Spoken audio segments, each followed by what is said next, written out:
Hello everyone, আসসালামু আলাইকুম। কি অবস্থা সবার? কেমন আছেন সবাই? আশা করি যে যেখানে আছেন সবাই মহান আল্লাহর রহমতে ভালো আছেন, সুস্থ আছেন, নিরাপদে আছেন। আলহামদুলিল্লাহ, আমরা আপনাদের দোয়ায় বেশ ভালো আছি। নতুন দিনে নতুন আরও একটি ব্লগ ভিডিও নিয়ে আবারও আপনাদের মাঝে হাজির হলাম। আশা করি আজকের এই ভিডিওটি আপনাদের কাছে বেশ ভালো লাগবে।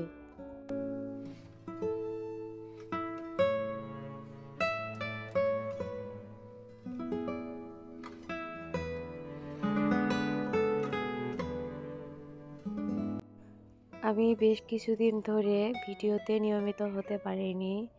তার কারণ হয়তো আমার আপু ভাইয়ারা সবাই জানেন। আর সেই সাথে আমি বেশ অসুস্থ। তো আমার গলার ভয়েস শুনে হয়তো আপনারা বুঝে গিয়েছেন যে আমি প্রচুর ঠান্ডা আর কি আক্রান্ত হয়েছি। তো গলার ভয়েস প্লিজ আপনারা একটু ইগনোর করবেন। হয়তো আমার কথাগুলো শুনতে আপনাদের একটু কষ্ট হবে। তো যাই হোক, আজ মনে অনেক কষ্ট নিয়ে বাবার বাড়ি যাচ্ছি।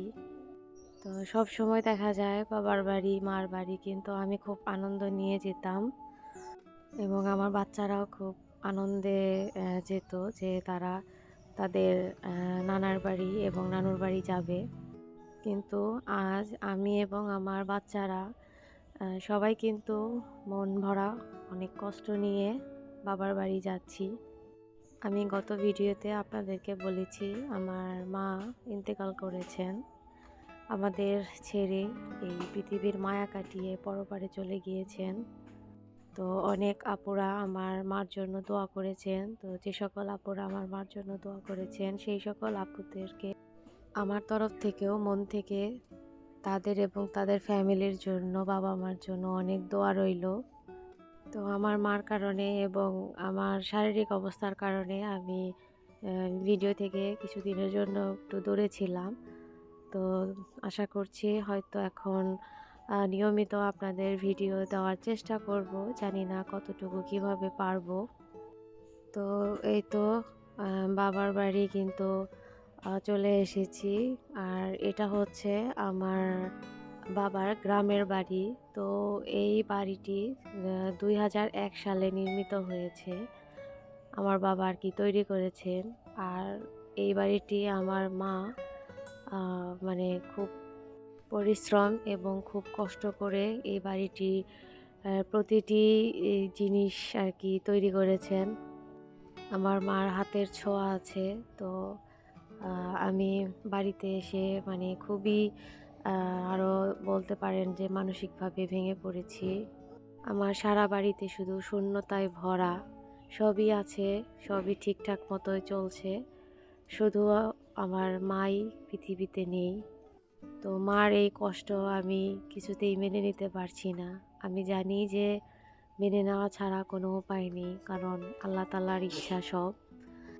আল্লাহ তাআলার যখন যা ইচ্ছা তখন তাই তিনি করেন, তার উপর কারো হাত নেই। তারপরও কেন জানি না আমার মায়ের এই হঠাৎ চলে যাওয়াটা আমার জন্য খুবই কষ্টদায়ক।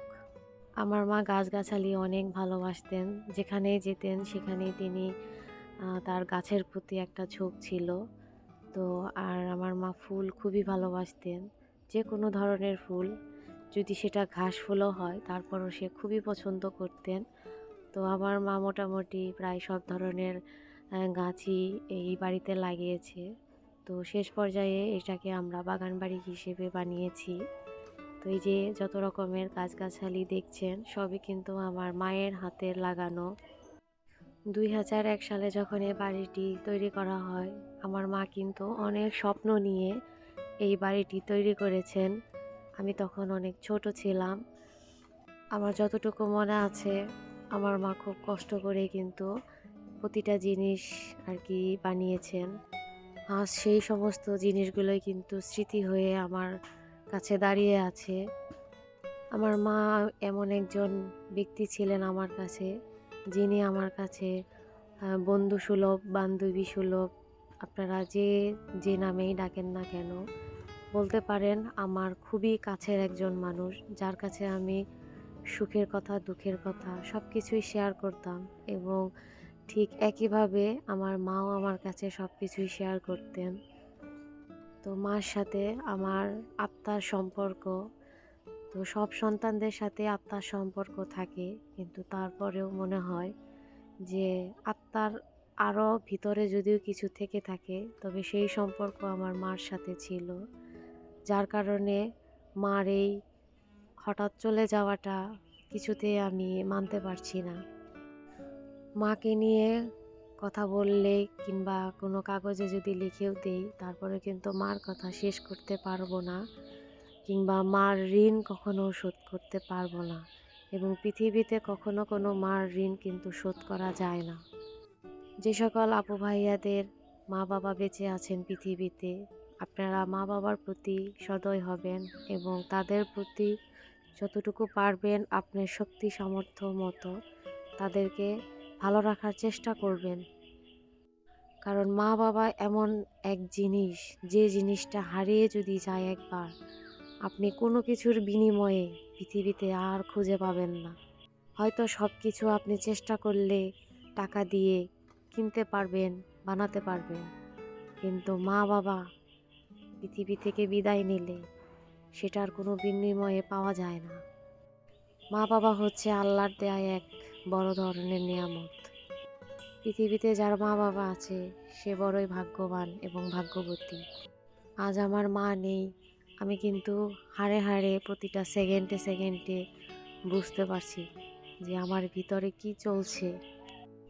একদিন সবাইকে এই পৃথিবীর মায়া কাটিয়ে চলে যেতে হবে, তারপরেও কত আয়োজন। আজ আমার মার হাতে স্মৃতি বাড়ি ভর্তি, কিন্তু আমার মা কিন্তু সব কিছু ফেলে তিনি চলে গেছেন পরপারে। বড়ই নিষ্ঠুর এই জগৎ, এই নিয়ম যে সব কিছু ছেড়ে দিয়ে চলে যেতে হবে। তো যাই হোক, আর কথা বাড়াবো না। সবাই আমার মার জন্য বাবার জন্য দোয়া করবেন।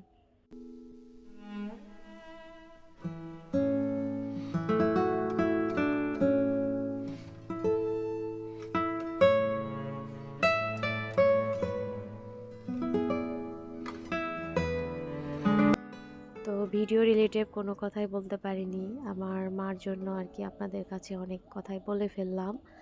তো যাই হোক, এই তো তো যেহেতু এই বাড়িতে থাকা হয় না এবং কেউই থাকে না, তো বাড়িতে বেশ ময়লা হয়ে আছে। তো আমার বাবা এখানে আর কি সব কিছু পরিষ্কার করছেন। তো উনি তো আসলে সব পারবেন না, তো একটু আর কি যেটুকু পারছেন করছে। তো আগামীকাল আমাদের আর কি বাড়িতে লোক আসবে, তো এগুলো পরিষ্কারের জন্য আর কি লোক আসবে, ওনারাই সব কিছু করবে। তো আমার আব্বুকে বলছিলাম যে এগুলো করার দরকার নেই, তো উনি বলছে একটু কিছু করি। আর আমার আব্বু খালি বসে থাকতে পারেন না, ওনাকে কিছু না কিছু করতেই হবে। তো ভাবলাম যে থাক, করুক, ওনার মতো করে উনি কাজ করুক। তো যাই হোক, আজকে বিদায় নিচ্ছি, আপনারা বাকিটুকু দেখতে থাকুন। আর ফিরে আসবো আগামীতে নতুন কোনো ব্লগ ভিডিও নিয়ে। সে পর্যন্ত অনেক বেশি ভালো থাকবেন, সুস্থ থাকবেন, নিরাপদে থাকবেন।